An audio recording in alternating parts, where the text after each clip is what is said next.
ગૃહ રાજ્યમંત્રી હર્ષ સંઘવી જેઓ શુક્રવારના સાંજે સુરત કંટ્રોલ રૂમની મુલાકાતે પહોંચ્યા। સુરત શહેરમાં છેલ્લા કેટલાક દિવસોથી ટ્રાફિક સિગ્નલ લગાડાતા શહેરભરના ટ્રાફિક સિગ્નલ પર ચક્કાજામની સ્થિતિ જોવા મળે છે।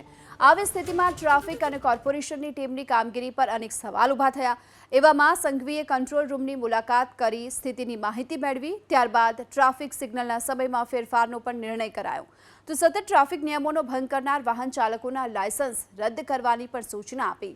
સંઘવીએ પોલીસ અને આરટીઓ વિભાગને સ્પષ્ટ સૂચના આપી છે કે 51 થી 100 વખત નિયમ તોડનાર 4931 વાહન ચાલકના લાયસન્સ રદ કરો।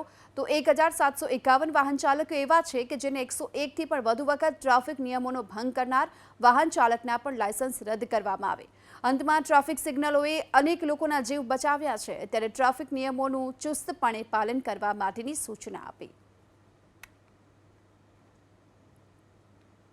11 થી 20 વાર નિયમો તોડનાર લોકો 46189 લોકો છે। 21 થી 50 વાર નિયમો તોડીને જેમ કે આદત જ બનાવી લીધી હોય, હું તો નિયમ નહીં જ માનું, એવા લોકો 18257 લોકો છે।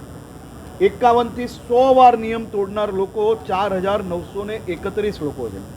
101 વાર નિયમ તોડનાર લોકો 1751 લોકો છે। આ 1751 લોકો અને 4931 લોકોના લાયસન્સ રદ કરવાની કાર્યવાહી કરવાની સૂચના આજે આપવામાં આવી છે।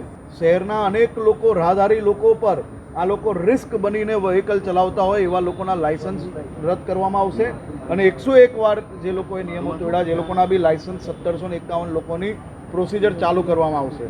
એના પછી તબક્કાવાર જે લોકો હેબિચ્યુઅલ એટલે જે લોકોને આદત પડી ગઈ છે એવા લોકો પર કડક કાર્યવાહી બી કરવામાં આવશે।